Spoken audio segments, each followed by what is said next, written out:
negatives of being in a sales. Okay, so motivation in sales. We are here to talk all about motivation. Now, what is some of the qualities which create some of the best sales results for those who are very motivated around their sales? What does that mean? Well, what it means is that often these sellers have achieved success and results, and they've seen significant revenue and benefits from that. So where we have experienced and seen returns and rewards from our sales efforts, it is easier for us to self-motivate and to go out there to create more of those results. But the reason I've created this live video is to help those who have not seen the same level of results and who are looking to see their sales results initially. So one of the things is that if we change company, if we go to a new offering and we have a new offering, we have not yet proven the results and the return of that offering. And why this is important is because, and I'm just going to share my screen and a few slides as I speak with you on this, because what are some of the key qualities that are required for this? So number one is that sellers, if they change role or company, clear that they need to have that grit, that motivation for success in any circumstance, with any offering. And why this matters is because at times it is about the habit that we create around being motivated in our sales, giving it that extra amount, because we always have the option, would you agree with me, yes or no, to deliver less or just the minimum in terms of our sales activity. But if we're always reaching out to that extra 20 people, if we're always going above and beyond and not necessarily just looking at the time, i.e. the time of day, but actually the productivity that we've had across that day in terms of our sales activities. So how many emails have we sent? How many cold calls? How many people have we directly reached out to? So some of the best sellers are trustworthy and dependable because they're consistently self-motivated. And this is important because part of building and fostering trust is with our new buyers is going to be that we do what we say. We commit, we deliver, and we use our own internal operating systems, just like a phone, in order to run our businesses very effectively. So next, what can I say? Sellers that sell get started. And why this is important is because there's plenty of people out there who want to sell, they want the result, they haven't necessarily got out there to test. And why I share this is because if you are building a prospect list, don't necessarily build that prospect list right to hundreds and hundreds of different contacts. What you first want to do is test it and know that it's working, know that it's right, know that you have found your what we call ideal client profile to sell to, and your messaging is right as well. So get started, because there's a real aspect of sales which is about the practical, the doing, as we have these sales conversations, as we hear a response to our cold emails, positive or negative, we need to get started to do this. And this is why. Focus. Are we focused? If we want to be motivated in sales, we need to have that ability to be really laser focused. And if we get laser focused on what we're trying to achieve, how we want to measure and track our productivity, our results, then that way we're always going to end up with more, an increase, a sense of some kind of response or some kind of over time. By being focused, by being disciplined, we need to cut out distractions in our sales time, put our phones on silent, and, for example, take a decision not to accept calls from other people. Those are just some of the ways that we can maintain our focus, because research has shown that it takes 20 minutes to 30 minutes to actually regain your focus once it has been interrupted. So try to be in a place where you can't be interrupted. Next, what's important is, yes, being self-motivated and proactive.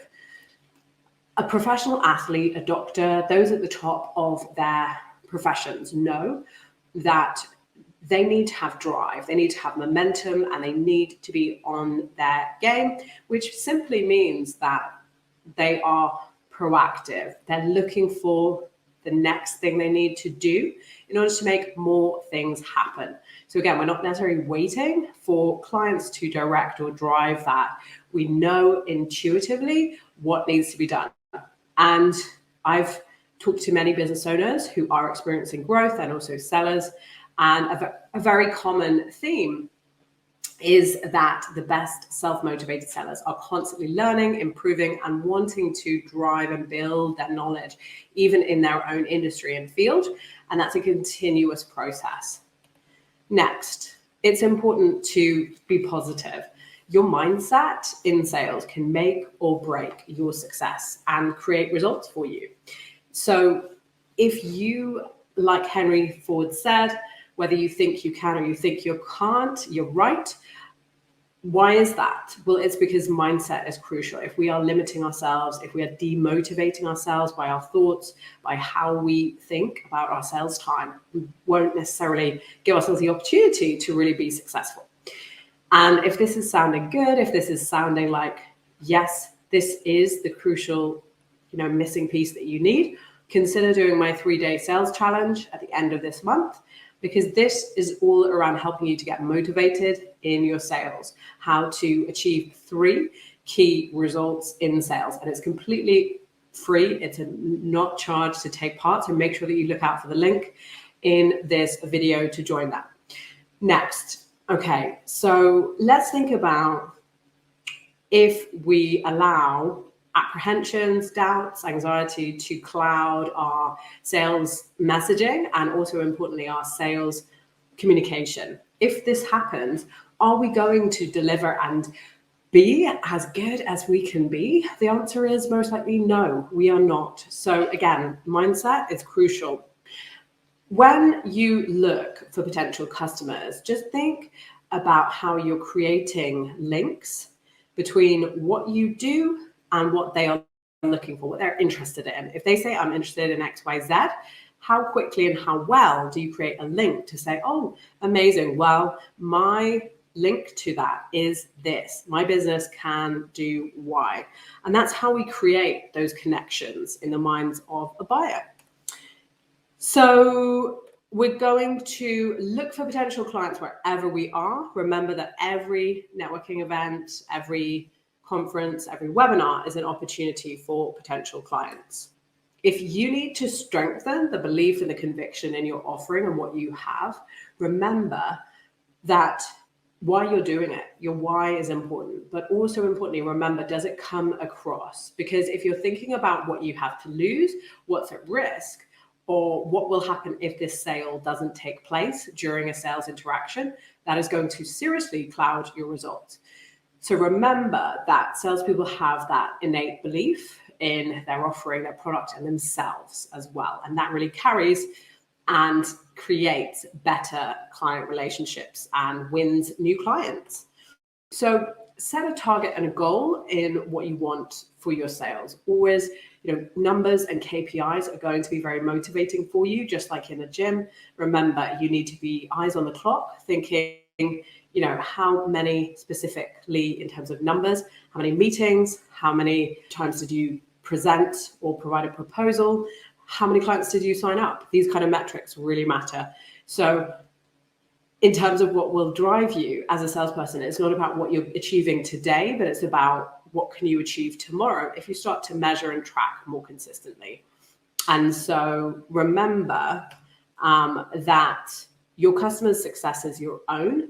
Your customer success really allows other clients to want to work with you. So you are looking for those customers who want their own success, who believe in themselves and want better results.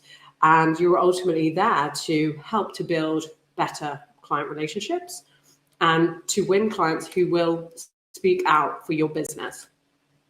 So I hope this has been helpful. This has just been a very quick presentation and live in order to, help provide some ideas for you around what you could be doing differently on sales motivation. So let's just to recap on this, some of the key themes that you will have learned today are: what is it that you need to specifically think and focus on in your sales? It's mindset, it's belief. Importantly, it's looking to get started. It's looking to create more activity and build momentum and ensure that you are focused on sales activity and putting effort into looking for being as effective as you can be in communication around what you do, creating those connections and links for your buyers and potential buyers.